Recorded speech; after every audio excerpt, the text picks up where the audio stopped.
কল্পনা করুন এমন এক আশ্চর্য জায়গার কথা, যেখানে বৃষ্টি পড়লেও আগুন নেভে না, যেখানে তুষারপাতের নিচেও মাটি থেকে বেরিয়ে আসে আগুনের শিখা, এমনকি হাজার বছর ধরে এই আগুন নিভেনি। প্রাচীনকালে মানুষ মনে করত এটি কোনো ঐশ্বরিক শক্তি, আর আজ বিজ্ঞানের যুগে আমরা জানি এর নিচে রয়েছে বিশাল প্রাকৃতিক গ্যাসের ভাণ্ডার।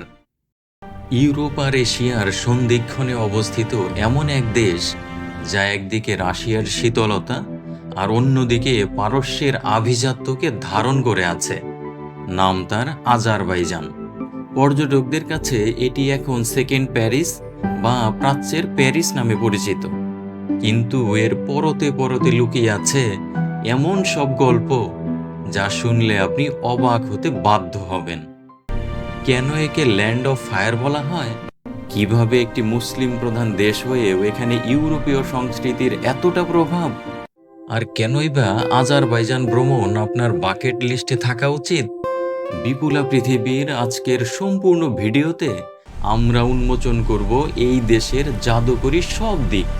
অনুগ্রহ করে চ্যানেলটি সাবস্ক্রাইব করুন এবং ভিডিওটি শেষ পর্যন্ত দেখুন, কারণ শেষে থাকছে আজারবাইজানের এমন এক গ্রামের কথা, যেখানে মানুষ আজও গুহায় বাস করে। আজারবাইজান নামটির উৎপত্তি নিয়ে নানা মত আছে, তবে সবচেয়ে গ্রহণযোগ্য মতটি হল প্রাচীন ফার্সি শব্দ আতর পাতাকান থেকে এর নাম এসেছে, যার অর্থ পবিত্র আগুনের রক্ষক। প্রাচীনকালে এই অঞ্চলটি ছিল জরাথ্রুষ্টবাদ বা অগ্নি উপাসকদের কেন্দ্রবিন্দু। বাকু শহর থেকে সামান্য দূরেই রয়েছে আতেশগা বা আগুনের মন্দির।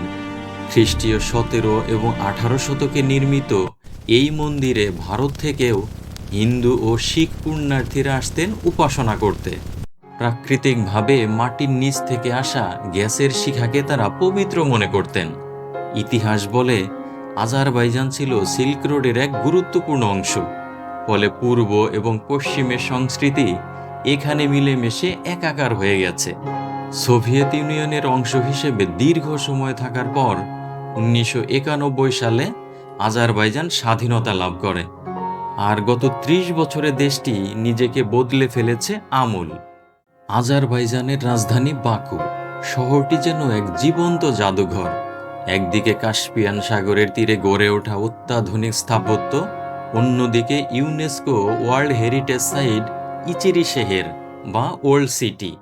বাকুর সবচেয়ে আকর্ষণীয় স্থাপনা হলো ফ্লেম টাওয়ার্স, 3টি বিশাল টাওয়ার যা আগুনের শিখার আদলে তৈরি।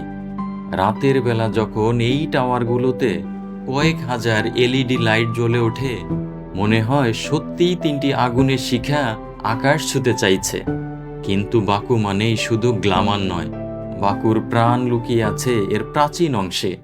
সরু গলি, পাথুরে রাস্তা আর শহরের পুরনো কাফেলা সরাইগুলো আপনাকে নিয়ে যাবে কয়েকশো বছর পেছনে। এখানে আছে বিখ্যাত মেইডেন টাওয়ার। এই টাওয়ারটি ঘিরে জড়িয়ে আছে অসংখ্য কিংবদন্তি। কেউ বলে এটি ছিল দুর্গ, কেউ বলে এটি ছিল প্রাচীন মান মন্দির। বাকুর আধুনিকতার প্রতীক হিসেবে দাঁড়িয়ে আছে জাহা হাদিদের ডিজাইন করা হায়দার আলিয়েভ সেন্টার। এর কোনো কোণ নেই, কোনো সোজা রেখা নেই, পুরো ভবনটি যেন একটি সাদা ঢেউ। স্থাপত্য প্রেমীদের কাছে এটি বিশ্বের অন্যতম সেরা ভবন। বাকু থেকে 60 কিলোমিটার দক্ষিণে গেলে আপনি পৌঁছে যাবেন প্রাগৈতিহাসিক যুগে। গোবুস্তান ন্যাশনাল পার্ক। এখানে পাথরের গায়ে খোদাই করা আছে হাজার হাজার বছরের পুরনো ছবি বা পেট্রোগ্লিফ। 5000 থেকে 20,000 বছর আগে আমাদের পূর্বপুরুষরা কিভাবে শিকার করত, নাচত বা নৌকা চালাতো, তার এক অসাধারণ দলিল এই পাহাড়গুলো। গোবুস্তানের পাশেই রয়েছে পৃথিবীর এক বিরল প্রাকৃতিক বিস্ময়, মাড ভলকানো বা কাদার আগ্নেয়গিরি। বিশ্বে যতগুলো কাদার আগ্নেয়গিরি আছে তার অর্ধেকের বেশি আছে আজারবাইজানে। এখান থেকে গরম লাভা বের হয় না, বরং ঠান্ডা ধূসর কাদা বুদবুদ আকারে বেরিয়ে আসে। পর্যটকরা এখানে আসেন এই কাদার ঔষধি গুণাগুণ নিতে। আজারবাইজানি সংস্কৃতির এক অবিচ্ছেদ্য অংশ হলো চা। তারা আরমুডু বা নাশপাতি আকৃতির গ্লাসে চা পান করে, আর চায়ের সাথে থাকে বিভিন্ন রকমের জ্যাম বা মোরব্বা। ডুমুর, আখরোট কিংবা তরমুজের জ্যাম দিয়ে চা খাওয়ার অভিজ্ঞতা আপনার কাছে একেবারেই নতুন মনে হবে। এখানে গেলে আপনি শুনতে পাবেন মুঘাম সঙ্গীত।